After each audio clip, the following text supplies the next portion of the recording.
Good morning, everyone. It's Sunday morning. It's about 4 o'clock in the morning here, and I couldn't sleep, so I decided to get up, have a cup of coffee, and see if I could do something uh, rather than just lay in the bed. I got a text a while ago from Walt Stickle. It was about, all right, I think it was around 2:30 in the morning, and he had made it to Amarillo, Texas. He's a real road warrior. I guess that comes from all of his truck driving years. So he should be here. He's about 9 hours away from us now. About 8 hours, really. By the time he stops for gas, it's going to be about 9 hours. So I'm not sure what plan. I don't know sure how long he'll sleep, and it'll probably be tomorrow evening when he's here. So anyway, he won't be with us this morning on the conference call, but UC has emailed me and stated he wanted to talk about the fourth chapter of Revelation, which I'm happy that someone is going to pick up the ball a little bit. I kind of burnt myself out there for a while, working twofold on two different projects. I've kind of worked myself back into a full-time job with the rental properties, and now the endeavor to try to do some online marketing, and then overseeing Mark's reading of the scripture every day, and then doing the devotional every morning and the podcast at night, and putting some of the older sermons on here, keeping up on the home front. That's just about full time. Sometimes we get discouraged and think our hope in vain. It causes us to murmur and of our lot complain. But when we think of Jesus and all he's done for me, I cry, O Rock of Ages, hide thou me. O Rock of Ages, hide thou me. No other refuge have I but thee. Well, that's the way I feel this morning. There's no refuge other than Christ. We still struggle with sin on a daily basis. We're still tempted to murmur and complain. And we forget all of the blessings that God has given us. And all of the times that he has rescued us down through the years. We are not worthy of his blessings, but he still showers us with his blessings. I got word from someone recently that there's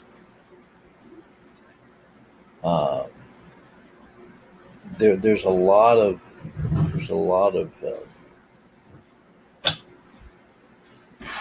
misinformation floating around out there right now, and the only way that we can validate anything is go to God in prayer and ask him to give us discernment, and that he would reveal the truth to us. Down through the years, I've said this on this broadcast many times, all of the different things that we've been lied to about. It's just staggering. Things that have been hid from us from grade school through high school. It was never, the doctrine of predestination, election was never taught. It was shunned. I was taught the wrong system of cosmology. I was taught the lies about free will. We all had a free will, which is a denial of original sin. I was lied to about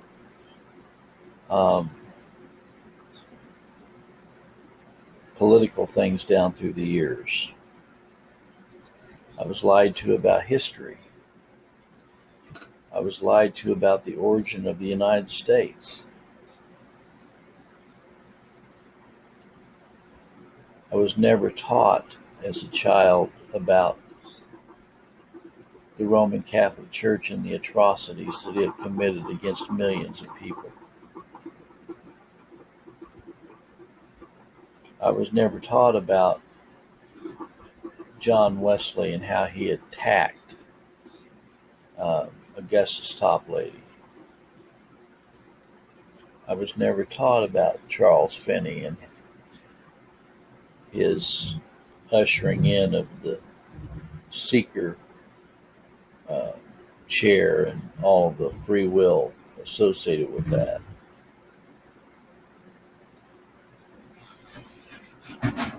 So I was never taught these things. And so as time went on, we had the launching of men on the moon. I like what Carl Roberts says, you can't land on a light. And also, we were lied to about outer space. We were lied to about the ever-expanding universe. We were lied to about evolution and Darwin and the denial of six-day literal creation of the earth. We were lied to about 9/11. And we've been lied to, especially in 2019 through now. So what do? We go back to the Bible. And not to some newfangled version either. We go back to the authorized King James Version of the Bible. It's been our mainstead for 400 years, and it's good enough for me. I don't need some concocted, paraphrased translation. And I don't need to know Hebrew and Greek. I was born here in America, and so God must have ordained that I have an English version, and that's why He brought about the translators to translate it into English.